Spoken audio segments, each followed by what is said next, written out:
자, 이제 국어 기출문제 40강입니다. 고유어 관련 마지막 시간이고요. 또 문제를 많이 풀면서 하나라도 더 정말 이 양치기를 통해서 지식을 확장시킬 수 있는 유일한 기회에 문제가 있기 때문에 객관적인 기회로 생각해 주시기 바랍니다. 자, 326번입니다. 옳지 않은 것이었고요. 정답 1번인데요. 자, 한자로 적을 수 있느냐 없느냐 시작할 때 우리 고유어 여부로 했었는데요. 보니까 하늘, 그럼요. 하늘 천이 있기 때문에 하늘은 순우리말, 바람 풍이 있기 때문에 바람은 순우리말이라는 것은 맞아요.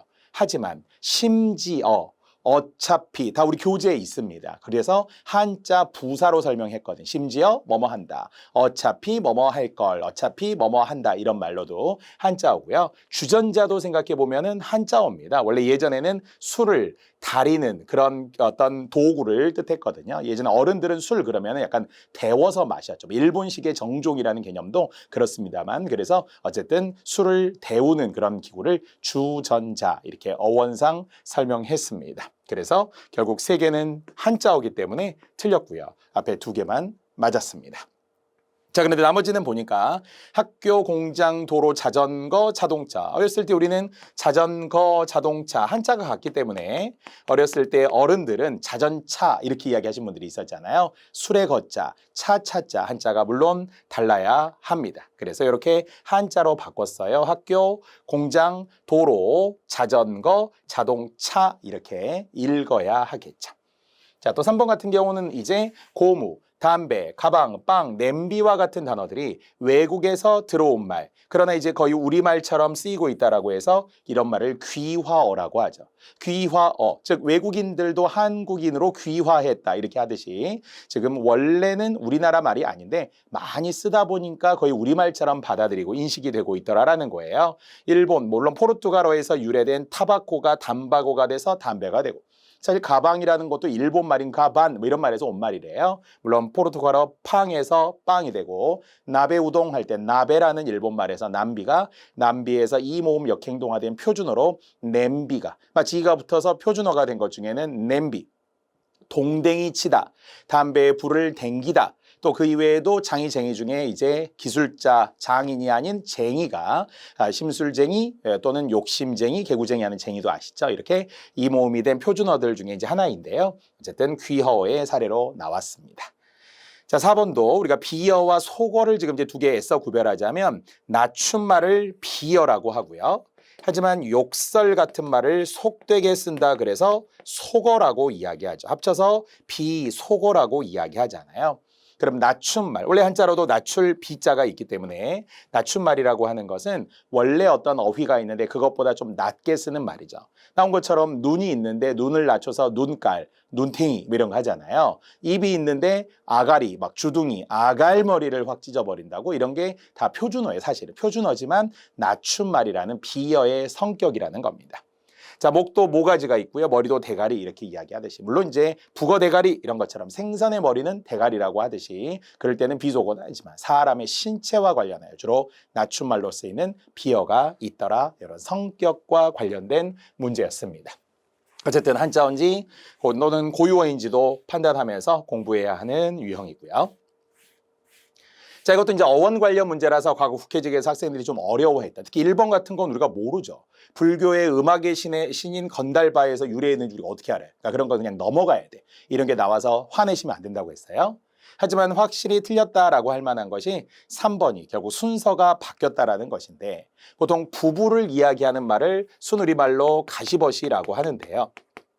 하지만 부부도 앞에는 시아비부, 뒤에는 이제 아녀자부잖아요. 그러면 남편을 뜻하는 단어가 뭐냐? 그러면 이것이 벗이고요. 아내를 뜻하는 말이 가신데, 이것도 약간의 힌트가 있다면 보통 우리가 여성을 뜻할 때 가시네 이런 거 하잖아요. 아니면은 각시 뭐 이런 말들을 쓰잖아요. 그러한 어원들이 여기에 살아있기 때문에 가시라는 말, 각시라는 말이 여자다 이렇게 해서 여러분이 연상을 해줘야 감각이라고 한다는 거죠. 물론 벗이라고 하는 것도 원래 어원을 추적해보면 벗, 그러니까 내 벗이다 이런 말에서 유래되었다고 하는데 남편을 벗이라고 이제 뜻이 살짝 변해서 왔던 것이겠죠. 자, 그렇게 말하면 이제 어원상으로 사실은 확실하지는 않은데요. 작은 어원으로 보면 나쁜 사람 이런 말 있잖아요. 그럼 나쁜 사람이라는 게 뭐냐? 나쁘다가 어디서 온 말 같아요? 좋은 사람이라고 할 때 그러면 좋은은 어디서 어원을 말합니다. 민간 어원에서 유래된 거기 때문에 확실한 건 아니에요. 하지만 나쁜 사람이라는 거는 나뿐인 사람.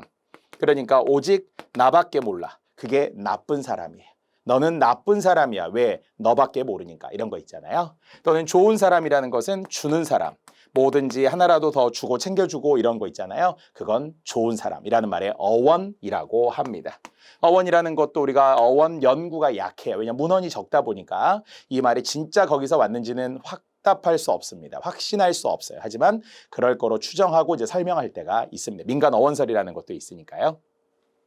자, 그래서 결국 3번은 순서가 바뀐 거고요. 나머지 멍텅구리라고 하는 생선이에요. 생선. 이게 뚝지라는 물고기였는데 거기에서 비롯되어서 이제 결국은 좀 미련하다. 이럴 때 멍텅구리 이런 식으로 이제 우리가 확대해서 쓰게 됩니다. 자, 4번도 고전 공부하신 분들은 알지만 인간이라고 하는 게 한 사람을 뜻하는 인간이 아니고요. 인간 세상. 그래서 보통 인간이라는 말이 인생 세간이다. 그래서 인간이라는 속세를 뜻하는 단어였다. 인간을 떠나와도 쉴 겨를이 없다. 이렇게 했던 송순의 면왕정가를 비롯하여서 다양한 인간이 속세라는 뜻으로서 해석이 고전에서 거의 다 됩니다. 저번에 갈매기살이라는 것도 이것도 표준어인데요. 처음에는 정말 우리가 무슨 새, 부산 갈매기처럼 갈매기의 진짜 살인가? 이렇게 생각을 했잖아요. 전혀 아니고 어떤 특정한 부위를 이야기하는 거죠. 가로막 살이라고 하는 그것은 이제 우리가 한자로 횡격막, 표기로는 횡격막, 발음상으로는 횡경막이라고 비음화 되겠습니다. 그래서 결국 거기에서 유래해서 가로막 살이라는 말에서 갈매기 살이 되었다라고 하는 겁니다. 쫄깃쫄깃하고 그 부위가 있잖아요. 자, 이렇게 결국 어원도 또는 이 단어의 어떤 순서만 바꿔도 함정이 되는 것은 국회직이라서 8급이라서 되게 잔인하게 주었지만 암기형 지식을 끝도 없더라는 거예요. 이게 정말 그거를 우리가 따지기 시작하면 아예 다 배제해야 돼. 고유어 빼고 공부할래요? 뭐 이런 분도 있어요. 뭐 화가 나서. 그러시면 안 되고요. 그냥 들으시기만 해도 우리가 한두 시간 정도의 고유어라는 영역을 그냥 끝내고자 하는 겁니다. 순서 바꿨습니다. 남편이 벗이고요. 아내가 가시. 합쳐서 가시벗이. 부부의 순우리말입니다. 자, 이제 물건을 세는 단위 우리 단위어 다 했으니까요. 옳지 않은 것 정답 3번으로 갑시다. 자, 장작과 우리라는 것은 전혀 어울리지 않잖아요. 우리는 오직 우리가 어디에만 썼다고 했어요? 기와. 그래서 기와 2000장 이것을 우리가 한 우리 이렇게 이야기했죠. 만약 진짜 세 우리였으면 6000장이 되겠군요. 하지만 아까 장작이라고 했다면 장작은 가리와 거리를 구별하여서 장작은 20개 쌓아놓는 것은 가리. 그러니까 세 가리를 합치면 얘가 20이니까 그러면 장작을 60개 정도 팼다 이런 이야기군요. 반면 거리도 있었어요. 오이한 거리, 가지한 거리 그러면 50개 이렇게 했고요. 역시 접시와 관련된 죽이라고 하는 게 10단위였기 때문에 두 죽이라고 한다면 이 10이 되겠고요. 북어 한 쾌 자체가 20마리가 삼치 역시 무시라고 하는 것도 10마리를 나타내는 것이다. 이런 식으로 우리가 분명 숫자와 관련해서 단위와 관련해서 이야기했었습니다. 장작은 가리가 있었고요. 강다리도 있었다라는 거 역시 100을 나타냈다는 거 아시죠? 자, 이제 모두 더하는 산수 문제가 국가직 9급에도 나왔을 정도로 예전엔 이런 단위어도 암기지만 공식적인 시험 문제의 유형이었어요. 다만 최근에는 거듭 인사역 신처 등에서도 이런 암기형 지식 문제는 좀 내지 말라. 논리적인 문제, 사고력 문제, 비판적 문제, 추론적 문제 이런 것들을 더 중요하게 내라 이렇게 어떤 방향을 정했기 때문에 이런 암기형 문제의 비중은 점점 줄어들고 있는 게 사실입니다.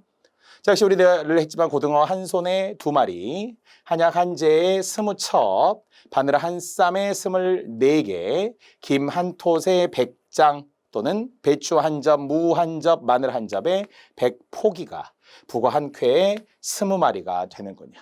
자, 이 모든 것을 다시 숫자로 다시 한번 보여드렸고요. 모두 더했더니 266이 되었다. 숫자가 되게 늘어났어요. 다행인 건 모두 한이라는 수관형사를 썼을 뿐 두, 세 이렇게 더하게 하지는 않았어요.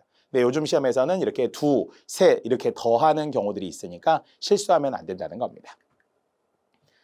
자, 단어의 뜻풀이 옳지 않은 것이었고요. 이제 두 번째입니다. 뒤에 또 나온단 말이죠. 음전하다 기억하시죠? 다시 얌전하다. 이응 지음만으로 외우라고 했지. 한자 음흉하다. 어둡고 또 흉악하고 또는 음산하고 이런 음습하고 음지고 이런 한자 어두울 음이 아니라고 했단 말이죠. 따라서 여자에게 쓴다면 얌전하다. 남자에게 쓰면 점잖다 이렇게 이야기했으니까 음전한 아가씨. 아니면 오늘 우리 고유어의 문제 속에 박경리의 토지에 있었던 음전한 김서방 이렇게 긍정적으로 이야기했고 여자는 질정 없이 군다 이렇게 이제 부정적으로 이야기했었잖아요. 다시 얌전하다, 다시 점잖다 이렇게 이응 지읒만 가지고도 이응 지읒에서 다시 이제 지읒을 연상해 점잖다 뭐 이런 식으로 계속 만들어도 좋다는 거예요. 그래 짧은 시간에 빨리 외우고 넘어가 줘야 되니까요. 자, 안팡지다. 그렇습니다. 특히 힘차고 다부지다라는 뜻에 이것도 김유정의 동백꽃에 나오는 단어였고요. 점순이가 우리네 수탉을 막 안팡지게 때렸단 말이에요. 요놈의 수탉 죽어. 아이고 정말 눈치도 없는 녀석, 내 사랑도 모르는 녀석 이러면서 막 안팡지게 닭을 막 때리니까 내가 열받아가지고 단매로 단 한 번의 매로 점순이네 닭을 죽이는 이제 이런 일들이 소설 속에 나왔었죠. 자, 객적다 우리 한글 맞춤법에 했어요. 이거는 전미사 적다가 들어가는 것으로 보아 파생어로 봅니다. 객 플러스 적다, 괴란 적다처럼 전미사 적다, 된 소리가 나는 전미사 적다인데요. 실없고 싱겁다, 뭐 바로 통째로 했었죠. 그는 어떻게 했다고요? 객적은 소리를 잘해. 실없고 싱거운 소리를 잘해. 자네 객적은 소리 그만하게 이렇게 말이죠. 자, 그래서 역시 우리가 이 고유어 관련 문제에서도 이미 앞에 소설에서 나온 어휘도 중요하다라고 했지만 아울러서 한글 맞춤법에 있는 어휘 기억하시잖아요. 객적다도 그런 고유어 기출 문제로 나오고 또 역시 믿었다나 믿부다 같이 믿음성이 있다 이런 것도 역시 어휘로 기출 문제로 나온 적이 있으며 오니, 보니, 닝큼, 닐리리, 하니, 바람 역시 모두 어휘 문제로 활용되기도 하니까요. 한글 맞춤법에 들어있는 어휘, 어문 규정에 있는 어휘 제가 250개 이상 정리해드렸던 것 아시죠? 강의 노트 맨 뒤에 있습니다. 꼭 여러분 어휘로 공부를 하시면 더욱더 좋아요. 일석이조의 효과가 있다는 겁니다. 자, 흰소리도 마찬가지네요. 어디서 온 말이라고요? 바로 힛덥다에서 온 말이라고 했어요. 기본형으로 따진다면 힛덥다에서 비롯이 되어서 형용사 힛덥다가 힛더운 소리가 된 거잖아요. 역시 그는 힛더운 소리를 잘해. 아까는 객적은 소리를 잘해 이런 것도 부정적이지만 힛더운 소리의 부정적인 건 사전적인 게 달라요. 뭐 좋고 나쁨을 말하는 게 아니야. 둘 다 부정적이긴 하지만 다시 한번 객적은 소리는 실없고 싱겁다 외에는 없어요. 힛더운 소리는 이것은 약간 허풍, 뭐 히읗으로 연상해도 되긴 하는데요. 그는 평소에도 흰 소리를 잘해. 약간 허풍을 잘 떤다는 거예요. 우리 같으면 허풍, 그러면 허장성세잖아요. 마치 누구처럼 약간 과대망상에 빠진 돈키호테처럼 막 풍차하고 막 싸우려고 하고 막 약간 생각하는 게 좀 망상증이 있는 거 있죠? 이런 것도 힛덥다라고 하는 거예요. 평소에 그는 힛더운 소리를 잘해. 채만식의 소설 논리학이라는 소설에 나오는 주인공 한덕문이라는 한생원이라는 부정적 인물이 나오는데요. 그 사람이 하는 말들을 마을 사람 뒤에서 다 손가락질하고 욕해. 아이고 저 사람 또 한덕문 또 힛더운 소리 하네. 또 오버하네. 또 허황된 소리 허풍을 떠는 소리 하네. 이런 거 했었습니다. 하야타의 히다가 아닙니다. 힛덥다에서 비롯된 흰 소리가 되겠습니다. 자, 그래서 답은 2번이 되겠고요. 아주 좋습니다. 이런 정도면 상식적이고요. 간단한 어휘 같지만 분명히 어문 규정에서 연결된 단어들이 지금 있다는 거. 또 과거 기출을 재활용한 음전하다였습니다. 자, 340번 적절한 것인데요. 어쨌든 두 친구, 소꿉친구, 이것도 속곱친구 이러면 안 되죠. 맞춤법으로 보면 소꿉친구인데 그래서 나의 마음을 알고 있으면서 모르는 채 한다. 야, 정말 우정과 사랑, 사랑과 우정 사이네요. 자, 그래서 알고 있으면서도 애써 모르는 척하는 거. 보통 우리가 명사로 설명할 때는 그것을 시침이라고 했었잖아요. 시침이. 그래서 매의 이름표라고 하는 어원을 알고 있으시다면 매의 이름표, 매잡이들이 매를 부리면서 그런데 결국은 이름표를 떼면서 내 매인 척하고 억지로 사냥꾼들이 매잡이들이 그렇게 거짓으로 애써 모르는 척했던 시절들이 있었대요. 그것도 좀 귀하니까 훈련시키려면 그래서 시치미를 떼다, 이름표를 떼다 보통 이렇게 이야기를 하잖아요. 자, 그런 느낌으로서 이제 어휘입니다. 용언을 물었고요. 그걸 정답에 3번 몽따다라고 합니다. 역시 이 당시 시험에 처음 출제되었을 때 학생들이 엄청 당황했어요. 처음 듣는 말이에요.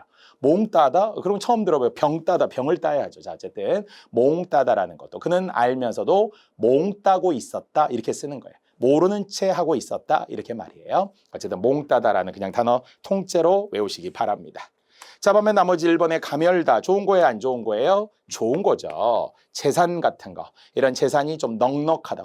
부자예요, 부자. 그는 돈이 많은 부자예요. 이런 느낌이 재산이 가멸다. 이렇게 이야기한다는 거예요. 가멸다. 겠죠? 다시 재산 같은 거, 뭐 양식 같은 거 이런 것들이 넉넉하고 풍족할 때 그것을 가멸다라고 합니다. 자, 슬겁다라는 것도 좋은 말일까요? 안 좋은 말일까요? 좋은 말입니다. 보통 마음씨가 너그럽다, 그리고 미덥다. 역시 미덥다가 나온 거잖아요. 그는 마음 씀씀이가 슬거운 사람이에요. 다시 한번 주로 마음씨에 쓰는 말인데요. 마음씨가 너그럽고 미덥다. 아까 제가 설명했던 한글 맞춤법의 어휘였지만 어원을 알 수 없어서 소리대로 적는 단어 같은 말 미쁘다까지 했잖아요. 믿음성이 있다. 나 너 믿어 안 믿어 할 때 믿다라는 어원 자체의 힌트를 음절에서 확인해 주시고요. 그는 믿어온 사람인 건 좋은데 믿업지 않은 사람 그럼 안 좋다라는 거죠. 왠지 그 사람은 좀 미쁘지가 않아 행동하는 게 믿음성이 없어요 라고 말이죠. 자, 곰삭다는 보통 그냥 줄여서 삭다라고 해도 되겠죠. 어디에만 쓰는 단어? 젓갈. 젓갈 등이 매우 사가요. 이런 것을 곰삭다라고 이야기하죠. 자, 여기서 비롯되어서 젓갈이 푹 발효되었던 삭은 것을 젓갈을 삭인 거라고 해요. 삭힌 거라고 해요. 젓갈을 삭히다. 삭혀서 먹어야지 우리가 발효해서 먹는다라고 하는 의미가 삭힌 거고요. 하지만 전혀 관계없는 어문 규정에 의하면 감정, 분을 삭이다 이렇게 해야 된다고 했었죠. 자, 그런데 역시 주의해야 될 것은 이것을 분을 삭힌다고 이야기하는 분들이 있어요. 야, 너 화내지 마 워워워워워 이렇게 감정을 삭혀야지 이렇게 하는데 절대 안 됩니다. 다시 한번 분은 감정은 사귀는 거, 화는 사귀는 거고요. 하지만 화를 말하는 거예요. 화를 사귀는 것이고요. 하지만 젓갈은 삭히는, 거기서 비롯된 것이 곰삭다라는 단어로 보시면 되겠습니다. 분명한 건 어려운 단어가 있어요. 그런데 그런 어려운 단어들을 어떻게 받아들이고 외우려는 마음의 준비가 되어 있느냐. 확실히 똑같은 상황에 처해도 긍정적인 분들, 잘하시는 분들은 수렴으로 가고요. 그렇지 않은 분들은 반사로 가더라고요. 몰라, 넘어가. 그냥 이렇게 하는데 외울 것도 분명히 있습니다. 긍정, 부정의 성격부터 시작해도 좋아요. 자, 346번입니다. 자, 원래 이것도 속담에서 비롯된 거죠. 고슴도치도 제 새끼의 털은 고와 보인다. 원래 이 느낌을 함함하다라는 어휘로도 설명하는데요. 본디 함함하다라고 하는 것은 털 등이 부드럽다라는 말이. 물론 이제 고슴도치의 털은 진짜 만져보면 부드럽대요. 그냥 막 바늘처럼 삐죽삐죽 나와 있는 것 같긴 하지만, 근데 고슴도치도 제 새끼의 털은 부드럽게 느껴지시. 부모의 입장에서. 우리의 자식들은 사실 다 소중하잖아요. 진짜 훌륭하고 멋있고 잘생기고 예쁘신 분들이잖아요. 그러니까 다 부모에게 큰 사랑을 받고 우리가 또 성장을 해 오셨으리라고 생각을 합니다만, 자, 어쨌든 고슴도치도 제 새끼의 털은 함함하다라고 하듯이 팔이 안으로 굽는 것처럼 보통 아이가 저지레를 치기라도 하면 그러면 이제 이어절의 느낌처럼 저지레를 치다라는 건데 이게 잘했다는 거예요? 못했다는 거예요? 사실은 못했다는 거죠. 이게 뭔가 말썽을 부렸다라는 거예요. 그런데도 불구하고 부모 입장에서는 마치 장한 일이나 되는 것처럼 끌어안았다. 하지만 사실은 장한 일이 아니라는 거예요. 그래서 노키즈존 같은 게 생기는 거예요. 막 아이들 뛰놀고 막 커피숍에서 음식점에서 막 떠들고 다니는데도 우리 아이 성격 좋아, 활발해. 이렇게 하면 안 되잖아요. 그건 민폐죠, 민폐. 에티켓이 아니잖아요. 혼내야 되는데 혼내면 또 싸움이 나고 네가 뭔데 내 귀한 자식을 혼내느냐 이렇게 한다는 거예요. 그래서 부모가 잘 교육을, 어린아이는 문제가 없죠. 부모들이 그걸 잘 가르쳐야 된다는 건데, 어쨌든 여기서는 저지를 치다라는 것이 지금 내용으로 보면 문제를 일으켰다라는 거죠. 지금 느낌상으로 보면 다 문제가까지가 여기가 같잖아요. 근데 문제가 생기게 해서 이를 그르치는 것인지, 아니면 문제가 알아서 일어나는 것인지, 아니면 단속하는 것인지. 단속하면 좋은 거잖아요. 이 문제를 잘 수습해도 좋은 거잖아요. 그러니까 3, 4번은 아니라는 이야기죠. 그럼 한 번 더 문제가 생기게 해서 그르친 거냐, 문제가 알아서 자주 일어나는 거냐. 근데 아이들이 문제를 일으켰다는 거죠. 정답 1번에 말썽을 부렸다라는 거예요. 저지레를 쳤는데도 불구하고 부모들 입장에서는 어이구 장한일 우리 내 아들 내 자식 이렇게 했다라는 거예요. 그러면 안 되겠죠. 자, 이렇게 역시 우리가 일상생활에서 쓸 수 있는 사례를 잘 기억해 주시고 또 써먹어야죠. 지식이라는 것은 그냥 머리에 담아서는 절대 늘지 않더라고요. 어디에다라도 좀 포스트잇을 붙여놓고 그래서 예시를 계속 드는 거잖아요. 단순한 사전적 의미를 시험에 묻는 경우도 있긴 하지만 용례와 함께 밑줄을 긋거나 보기의 상황으로 주거나 이러니까 여러분이 상황에 맞춰서 어휘를 외우시면 좋습니다. 자, 이런 느낌이 과거에 희망스럽다라는 단어가 국가직에 출제된 바가 있었죠. 우리 교재에는 기출문제집에는 없고요. 이론서에 있기 때문에 희망스럽다 같은 거. 언젠가 이것이 네이버 포털에 검색어 1위로 올라왔었어요. 그래서 왜 희망스럽다가 검색어 1위였을까? 왜였을 것 같아요? 퀴즈 문제로 나왔다는 거예요. 근데 퀴즈에 나오기 전에 국가직 기출문제였거든요. 대한외국인이라는 TV 프로그램이었대요. 그래서 외국인들하고 뭐 한국의 무슨 연예인이든 아니면 정말 어떤 브레인들이 모여서 퀴즈 문제를 푸는데 뭐 거의 다 틀렸대. 심지어 아나운서도 틀렸대. 희망스럽다라는 단어. 우리 공시생들은 알았을 거예요. 기출문제니까. 다시 희망스럽다라는 것은 몹시 짓궂게 굴다 뭐 이런 말이잖아요. 누가? 역시 그 느낌으로 말하면은 아이들이 말이죠. 아이들이 여간 희망스럽지가 않았다. 매우 희망스러웠다는 거죠. 몹시 짓궂게 굴다라는 좀 부정적 의미예요. 주로 뭐 나이 연령대로 말하면은 초등학교 한 5, 6학년 남자애들 있잖아요. 정말 막 뛰어다니는데 뭐 부모들 통제가 안 될 정도로 이렇게 희망스럽게 굴었다라는 거죠. 희망스럽게 놀았다라는 거예요. 이런 게 다시 희망스럽다. 뭐 저지레를 치다 이런 식의 부정적인 약간 상황. 뭐 꼭 부정적이라기보다는 말상 문제를 일으키는 거니까 어휘를 함께 외우시면 좋겠죠. 자, 347번입니다. 자, 의미가 옳지 않은 것이었는데 이것도 역시 어려웠어요. 그러니까 특별하게 지금 이 출처를 보면 기상직 7급도 엄청 어려웠습니다. 과거 기상직 시험은 막 합격자들, 뭐 제 제자 중에도 기상직 준비하는 학생이 국어 시험에서 막 65점 받고 막 엄청 울고 막 선생님 버전 내년 다시 합격해요. 예, 65점인데 합격입니까? 점수에 난도라는 게 있기 때문에 미리 실망해도 안 되고 너무 섣불리 판단해서도 안 되고 기상직 7급도 굉장히 어려웠던 시험이었었거든요. 자, 그런데 결국 정답 1번을 보면 예문은 이런 거잖아요. 시부적이 시작한 일이었지만 결과는 참으로 좋았다. 그러니까 시작이 어떻게 했느냐라는 것은 결과가 좋을 거라고 예상하지 않았던 일이에요. 그러니까 그냥 별로 예상치 않고 별로 준비나 노력하지 않고 시작을 했답니다. 이게 진짜 잘 되면 흔히 말하는 뭐 사업이라는 것도 온 때가 맞으면 잘 된다 이런 말도 되게 하잖아요. 그래서 엄청 준비 많이 했는데 때가 안 맞으면 또 사업이 안 돼. 근데 그냥 시작은 그냥 약간 시부적이 시작했다는 거예요.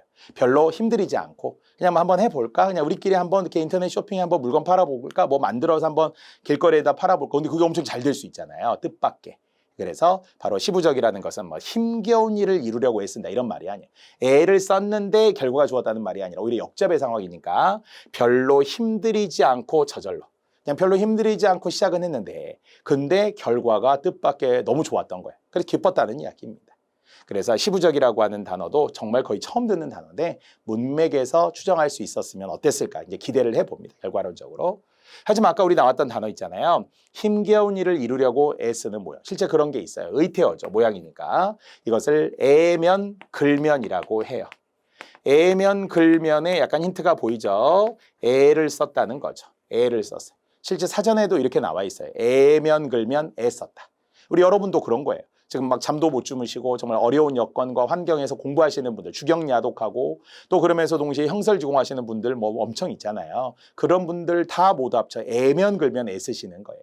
몹시 힘들게 어떤 일을 이루기 위해서 애쓰는 것을 애면글면이라고 합니다. 자, 그래서 그런 예를 여기에 한번 넣어봤어요.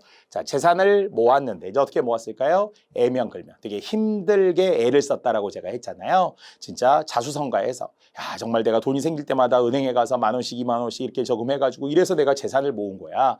애면글면 애쓴 거야. 애면글면 모은 거야. 뭐 이런 예문이면 되겠죠. 자, 그러면 2번 같은 경우는 당연히 우리가 생선 가시만 생각하는데 그게 아니었던 것이죠. 구더기를 뜻하는 단어이기도 합니다.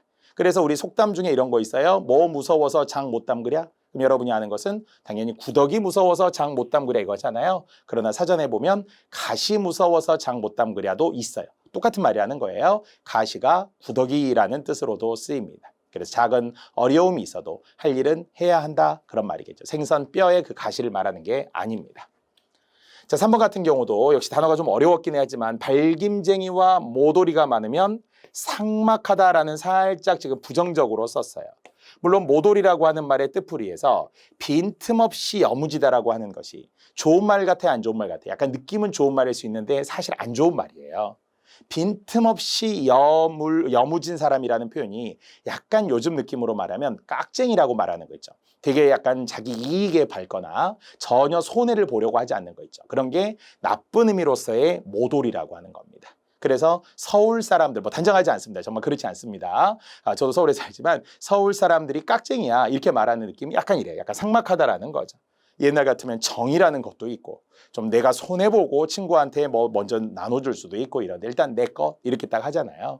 제가 우리 학생들이 실강을 할 때 프린트 나눠줄 때도 보면 먼저 나눠주고 딱 자기 거 없고 하나 남았는데 옆 사람 먼저 챙겨주면서 되게 감동받아요. 야 정말 순수하시다. 왜냐하면 자기 걸 먼저 챙겨야 되잖아요. 그리고 뒷사람 프린터 없어 이래야 되는데도 불구하고 뒷사람 먼저 주고 그냥 자기는 끝나고 제가 받을게요. 이렇게 배려하는 마음. 이게 바로 공무원이라는 거예요. 어떤 나 우선주의가 아니라 이거는 되게 모도리가 아닌 거겠죠. 원래는 빈틈없이 여무지다라는 것, 딱 내 것 먼저 챙기는 것 이런 것들을 부정적으로 이야기합니다.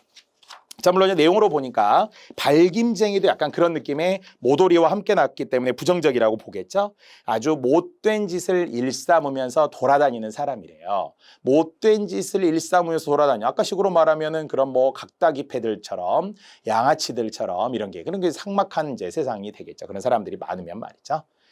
자, 4번에서 나왔어요. 반가운 걱실걱실하다. 아까 억실억실하다와 구별하기로 했어요. 성격 같은 걸 이야기했었죠. 활발하다, 시원시원하다 분명 그렇게 이야기했잖아요. 생긴 건 얼굴은 억실억실, 행동하는 건 걱실걱실하다. 그러면 이거 또 나온다니까요. 비슷하면서도 분명히 다르며 긍정적이라는 것을 알 수 있으니까요.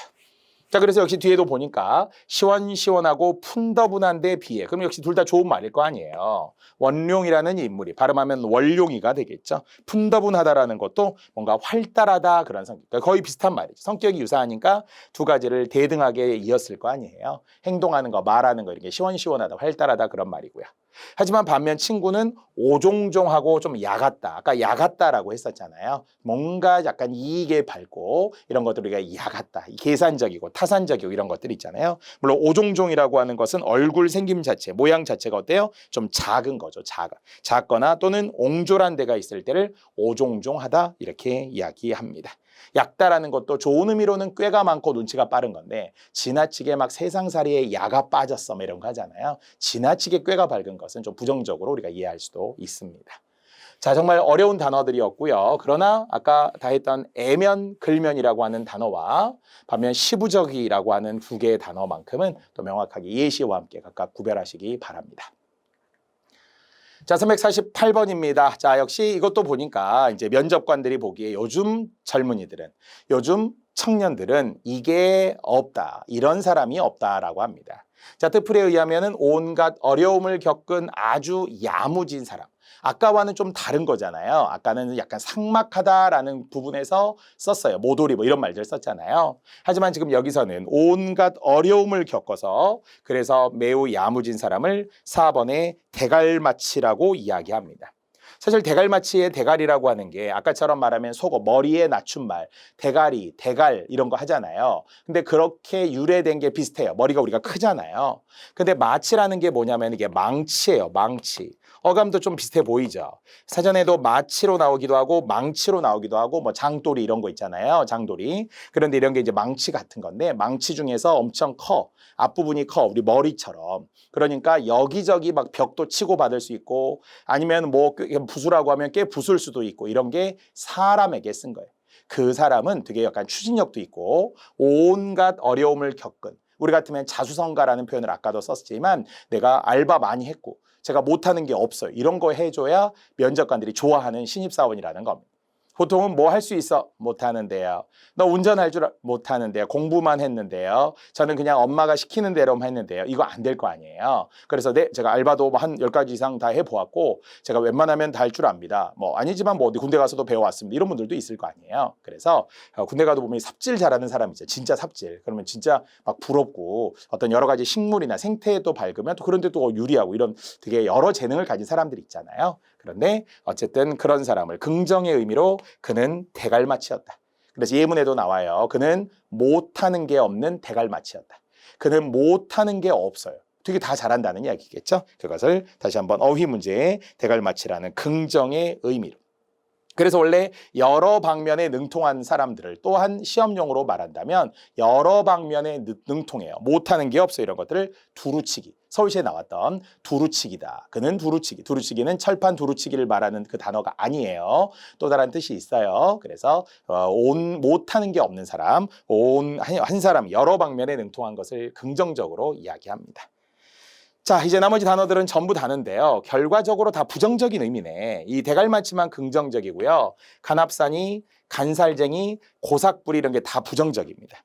첫 번째 간합산이라고 하는 것은 쓸데없는 말을 이렇게 수다스럽게 짓거리기 좋아하는 사람. 역시 아까 우리 서울 사람들을 깍쟁이 이런 말들 했지만 또 서울 사람들이 약간 간합산이에요. 말을 옮기기 좋아한다는 거죠. 흔히 말하면 너만 알아 이런 거 있잖아요. 엄마들 무슨 마음 카페 이런 거 있잖아요. 뭐 그렇다던데 카더라 통신 있잖아요. 그러면 또 말을 막 퍼나르고 이런 경우들이 있어요. 와전시키고 그런 걸 또 막 좋아하는 사람이 있습니다. 간합산이다라고 했어요. 쓸데없이 말을 수다스럽게 막 옮겨놓고 짓거리는 사람을. 자, 간살쟁이는 뜻이 여기 힌트가 있네요. 간사하다. 그러니까 간사스럽게 아양을 떠는 사람을 야, 너 진짜 얘가 좀 간사하다. 여기 붙었다 저기 붙었다. 나 박쥐형 인간이냐? 간살쟁이야. 이거는 장이가 아니기 때문에 쟁이를 붙였다. 이렇게 이야기하면 되겠죠.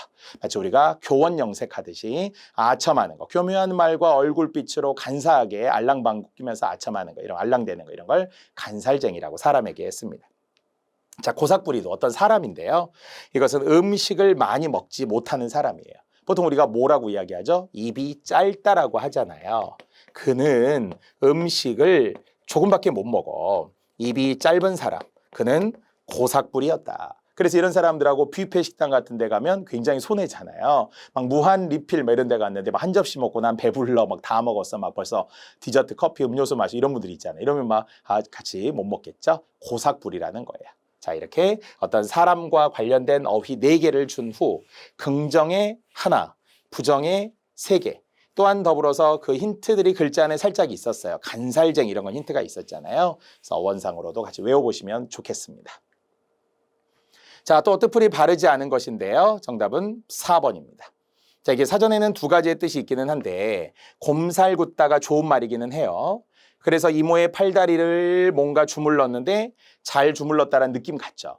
그러나 이게 행동이 적당하다라는 말하고는 좀 달라. 왜? 적당하게. 이거 넘치지 않을 정도로 우리가 적당하다고 하잖아요. 과유불급되지 않도록. 근데 적당하게 팔다리를 주물렀다 이런 것보다는 꼼꼼하고 자세하게 라는 뜻의 실제 곰살궂다가 있어요. 꼼꼼하고 자세하게. 그래서 어디 아프세요? 막 형식적으로 대충 그냥 다 했죠. 발 아파 끝 이렇게 하는 게 아니라 또 어디 말씀해보세요. 어깨 어디 아니면 뭐 팔 이런 식으로 하면서 진짜 꼼꼼하게 주물러준 되게 착한 사람이네요. 그래서 그걸 곰살궂다라고 합니다. 하지만 이 곰살궂다는 이런 뜻 말고도 부드럽고 친절하다라는 말이 있죠. 그는 사람들을 대할 때 곰살궂게 대한다는 거죠. 우리가 항상 곰살궂은 첫 번째는 뭐예요? 인사죠, 인사. 친절은 제2의 종교다 이런 말이 있어요. 그러니까 뭐 종교가 무슨 의미가 있겠어요? 친절하면 그게 종교라는 거죠. 사람들과의 관계에서 최소한이잖아요. 자, 어쨌든 곰살궂다라는 뜻인데 여기서는 꼼꼼하고 자세하다라는 말입니다. 자, 반면 역시 수접다의 힌트가 있어요. 시옷의 수로 연상해도 되고요. 좋은 말입니다. 그는 나이도 먹을 만큼 먹었는데 어쩌면 저렇게 수저올까. 사실 뜻이 안 나왔다면 이게 좋은 상황인지 안 좋은 상황인지 좀 헷갈릴 수 있죠. 그런데 나이는 먹었는데 느낌이 어떻다고? 순수하다라는 거예요. 순박하다라는 거예요. 때묻지 않았다라는 거예요. 물론 우리가 순수하고 순진한 거하고는 좀 다르죠. 순진한 것은 모른다 이런 느낌이죠. 아이고 그것도 몰라 사람이 순진하기는 이런 거 있잖아요. 순수한 건 아는데 더럽지 않은 거죠. 아는데 때묻지 않은 거예요. 그것은 타락하지 않은 순수한 거예요. 물론 이 느낌에서는 순박하다라고 하긴 했지만 순박하거나 순수하거나를 여기선 굳이 구별하지는 않았어요. 그냥 나이 먹었지만 사람이 참 순수해. 사람이 참 순박해. 백지야 이런 게 아주 무슨 뭐 백치미를 말하는 부정적인 건 아닙니다. 긍정으로 말이죠. 자, 이번 역시 우리 고전어휘 80에서 저랑 했어요. 이것이 원래 고전어휘에 의하면 저타, 저흘다 이런 단어에서 온 말이었는데 이게 지금의 맞춤법으로는 저하다라고 하죠. 딱 예문도 사전에 있는 그대로입니다. 100% 일치합니다. 그러니까 어휘 문제는 그냥 기출문제집을 풀어도 좋지만 사전을 자꾸 확인하다 보면 거기에 있는 예시까지, 예문까지 보면서 눈으로 익혀두었더니 그게 시험에 그대로 나올 수 있는 거죠. 그녀가 떠날까 저하고 아니면 그가 떠날까 저할 수도 있어요. 두려워하다라는 겁니다. 염려하거나 두려워하다. 자, 또 아이들이 놀이방에서 막 웃었잖아요. 3살 거리다 뭐 그랬을 것 같아요. 그래서 다시 셀셀 웃으면서 자꾸 짓거리는 것, 이렇게 웃으면서 짓거리는 것을 3살 거린다라고 했습니다. 자, 그래서 정답 3번이고요. 자, 또 뜻풀이 옳지 않은 서울시 9급이었어요. 자, 1, 2, 3, 4의 선지를 보면 전부 다 전미사 이로 끝나는 부사입니다. 품사가 부사라는 것은 뭐 하나 참고로 알고 가시고요. 자, 이제 옳지 않은 것이 정답 4번이었는데요. 자, 보통 우리가 대수로이의 어원이 대수롭다에서 온 말이잖아요. 그런데 원래 대수롭다라는 것은 대수롭게 여기다라는 말도 있지만 그것에 반대 대수롭게 여기지 않다라는 것도 있죠. 막 누군가가 엄청 호들갑 떨 때 있잖아요. 막 큰일 났어요, 큰일 났어요 이러면은 뭐 어때? 괜찮아. 그럴 수도 있어. 그렇게 문제 아니야. 이렇게 대수롭지 않게 여기. 중요하지 않게 여겼다라는 거예요. 약간 진짜 대인배들 있잖아, 대인배들. 누가 막 와가지고 막 당신 막 자동차 누가 너 긁고 갔어? 그러면 뭐 어떡해 내 자동차 누가 막 접촉 막 긁고 갔어 이 나쁜 놈이. 이런 게 아니라 알았어 괜찮아 뭐 내 차도 어차피 뭐 새 거 아닌데 뭐 그럴 수도 있지. 뭐. 이렇게 약간 대범한 듯이 대수롭지 않게 여겼다라는 거죠. 근데 이것이 뭐 훌륭하냐 훌륭하지 않냐 이런 게 아니잖아요. 그래서 이 문맥적으로 전혀 맞지 않습니다. 다시 한번 대수롭다라고 하는 것은 중요하게 여길 만한 정도로 중요하게 여긴다라는 말에서 비롯이 되어야 되겠죠. 이것은 중요하게 여기지 않으면 그것은 대수롭지 않게 여기는 거고 대수롭게 여기는 것, 즉 대수로이 그러면 부사가 되겠죠. 대수롭게 그러면 형용사 기본형 그대로 유지되는 거고요. 중요하게 여길 만한 정도로라고 했습니다. 하지만 만약 아까 우리가 했던 그 단어가 있었다면 정말 훌륭하게 여긴다, 훌륭하지 않게 여긴다. 만약 그런 단어가 있었다면 그것은 하찮이 여긴다라는 거예요. 하찮. 하찮다에서 비롯된 부사 활용하면 하찮게 이렇게 우리가 하찮은 이렇게 활용하는 거잖아요. 야, 하찮은 일이야. 별로 훌륭한 일이 아니야. 이렇게 된 거잖아요. 그래서 하찮이라고 하는 거하고 대수로이라는 거하고는 전혀 달라야 해요. 하지만 여바란 듯이 잘 산다는 거죠. 진짜 여기 좀 보세요, 여기 보세요 해서 어원이 여바란 듯이 이렇게 된 거죠. 사실 우리말에 어원 중에 이런 거 있잖아요. 부랴부랴. 그럼 부랴부랴가 뭐예요? 부랴부랴에서 온 말이죠. 부랴부랴 달려왔어요. 막 불이 나게 달려왔어요. 불이 나게. 불이 나도록 이런 데 어원을 둔 거예요. 신숙주에서 숙주나물이 된 것처럼 코에서 불이 난 코불이 곧불, 즉 감기가 된 것처럼 이렇게 이제 어원들에서 살짝살짝 바뀐 것도 있으니까 그런 감각을 잘 가져주시면 좋고요. 자, 보통 가뭇 없이 보이지 않았다. 실제 그런 이야기죠. 가뭇 없이 사라졌다. 딱 요 예문이더라고요. 어쨌든 사랑하는 그녀가 이제 떠나가는데 어디 골목길 같은 데 들어가서 이제 옆으로 또 돌아가니까 이제 길에서 안 보일 때 있잖아요. 가뭇 없이 사라졌다. 자, 오롯이, 오자 그대로 외워도 되겠죠? 온전히라고 말이에요. 그래도 어떤 순수함을 오롯이 간직하고 있다. 온전하게 간직하고 있다. 이렇게 하면 되겠죠. 앞에서는 온세미로 이런 말이 있었잖아요. 온세미로, 하나 통째 전체로 이런 거 했어요. 온장으로, 한 장 통째로 이런 것처럼 오롯이, 온전하게 역시 오자 가지고 이런 식으로 연상하면 비슷한 단어들이 많습니다. 자, 353번 옳지 않은 것인데요. 친숙하면서도 학생들이 헷갈린 단어가 바로 4번의 깜냥이었어요. 자, 이것은 결과적으로 깜냥이라는 단어와 다르다라는 거죠. 사실 태생적으로는 같겠죠. 깜냥에서 깜냥이가 온 거예요. 하지만 품사가 다르다는 거죠. 저마다 일을 해낼 만한 능력이라는 명사. 그래서 우리가 뭐라고 한다고요? 좋은 뜻이 아니라고 했어요. 능력이라는 뜻 같지만 조그마한 능력, 보잘것없는 능력. 미약한 능력을 말한다고 했어요. 그래서 자기의 깜냥대로만 하다가 실패했다 이렇게 해야 된다고 했어요. 제 깜냥을 믿습니다 이런 게 아니라고 그랬어요. 제 능력을 믿습니다 이런 게 아니고요. 보잘것없는 능력. 아이고 제 깜냥으로 그렇게 할 수 있겠어요. 저 사람이 능력이 안 돼. 저 사람 깜냥대로 하다가는 사업에 실패 뭐 이런 거 있잖아요. 이것이 바로 보잘것없는 능력이라는 명사. 하지만 이제 깜냥이는 구조를 보니까 어떻게 돼 있어요? 곱하기 2 했잖아요. 곱하기 2를 하면 이게 뭐라고요? 부사. 여기에 전미사 2를 더해도 부사 없어도 돼요. 깜냥이나 줄여서 깜냥. 이것은 이 일을 해낼 만한 능력이 아니라 이제 능력이라는 단어를 넣을 수는 있는데요. 자신의 힘을 다하여 뭐 자신의 능력을 다하여라고 하는 품사가 부사로 바뀌었다까지도 설명해 드리는 거예요. 그냥 깜냥깜냥이 한 거예요. 자신의 있는 힘을 다해서 얼마 안 되는 힘일지 몰라도 있는 힘을 다해서 어떤 일을 한다 할 때 깜냥깜냥 일을 했다. 그렇죠? 결론적으로 깜냥이라는 명사와 깜냥깜냥이라고 하는 부사는 비슷하지만 다르다. 이렇게 꼭 구별해 주세요. 자, 고즈넉하다에서 비롯된 말이었어요. 원래 고요하고 쓸쓸하다, 고즈넉한 산사, 고즈넉한 깊은 산속의 절 이런 분위기라고 했는데 이게 아주 잠잠하고 다소곳이 이런 뜻입니다. 고즈넉이 있다라는 것 말이죠. 자, 워낙 우리가 잘 아는 시나브로 겨우내 쌓였던 눈이 시나브로 녹았다 이야기를 참 많이 했습니다. 서서히 조금씩이라고 말이죠. 자, 의문스럽게 역시 여기도 힌트가 있다면 이응에서부터 삼읍시다. 겉으로는 어리숙해 보이나 속은 엉큼함 이런 식으로 이응을 가지고 두 번 연상할 수 있어요. 다시 한번 의문스러운 장인어른, 바로 김유정의 봄봄에 나오는 장인어른, 욕필이라고 별명이 있던 봉필이의 어떤 약간 부정적인 성격을 이야기해요. 겉으로는 막 착한 척하면서 막 알았어 내가 너 우리 딸 점순이 키 크면 성례시켜줄게 이렇게 뻥치고 뒤에서는 막 노예처럼 거의 막 머슴처럼 막 부리면서 말만 사위라는 거예요. 대릴사위제의 어떤 모순을 잘 이용하면서 악용하는 사람인데 의문스러운 장인 아니면 우리가 뭐 의문스러운 정치인들 이런 것들도 겉으로는 막 착한 척 국민을 위해서지만 속으로는 엉큼하다 이렇게 제가 어휘로 많이 설명해 드렸었어요. 이런 시간에도. 자, 잔챙이는 작고 품이 낮은 사람을 잔챙이다 이렇게 이야기하죠.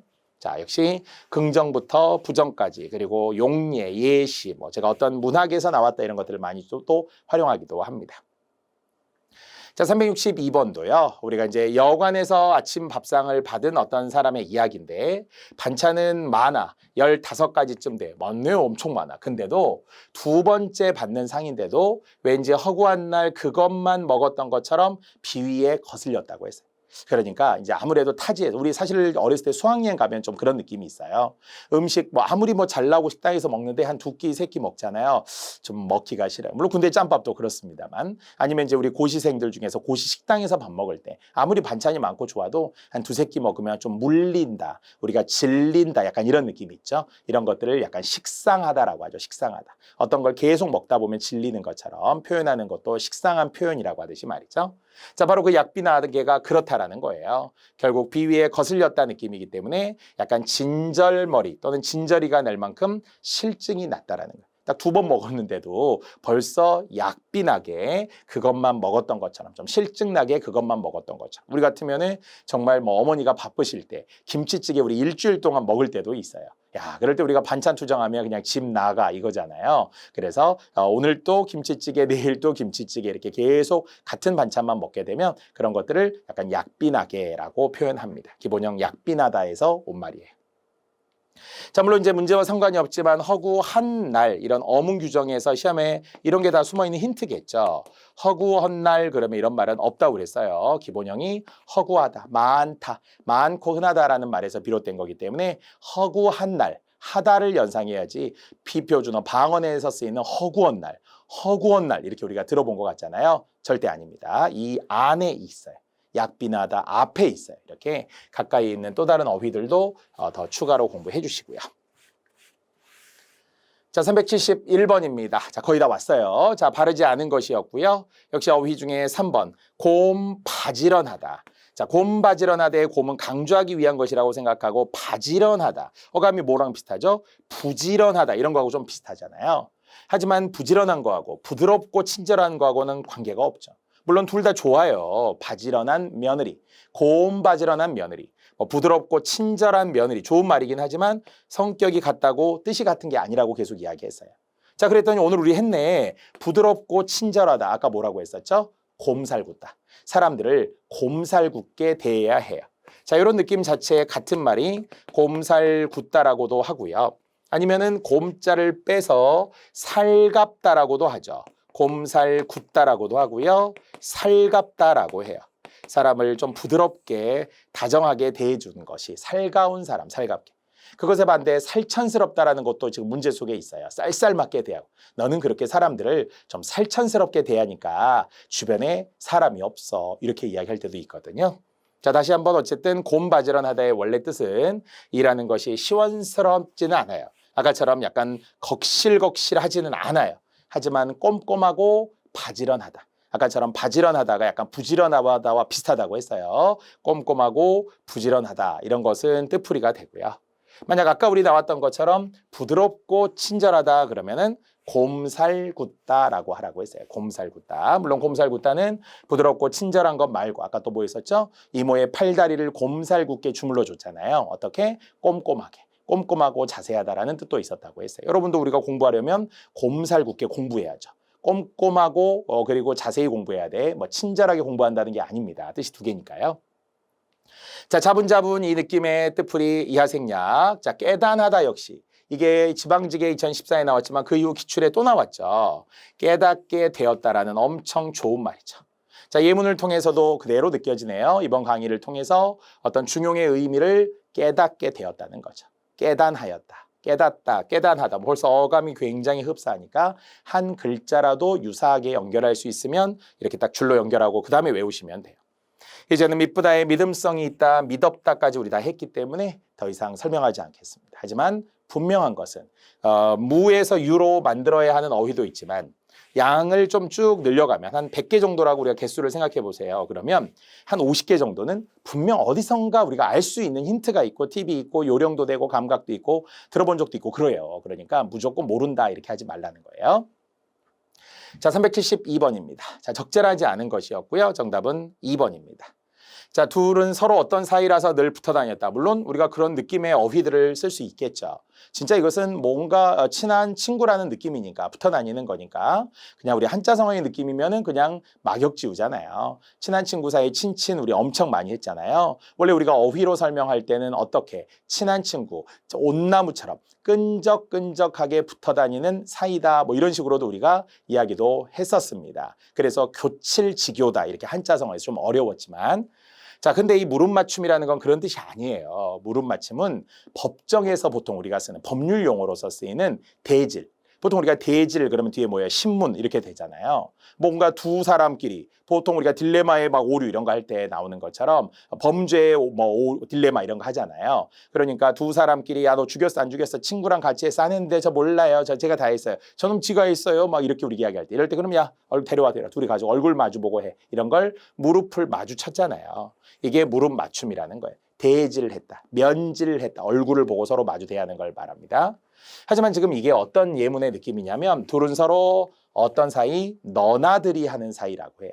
이 너나들이 하다라는 사전적 의미가 너니 나니 하면서 드나드는 사이, 그러니까 친한 친구 사이라는 이야기죠. 나이와 상관없이 그냥 엄청 친하게 지내는. 물론 사회에서도 같은 직장 동료인데 엄청 친한 친구가 된 사람도 많잖아요. 그럴 수 있잖아요. 그런 것들도 너나들이 하는 사이라고 이야기합니다.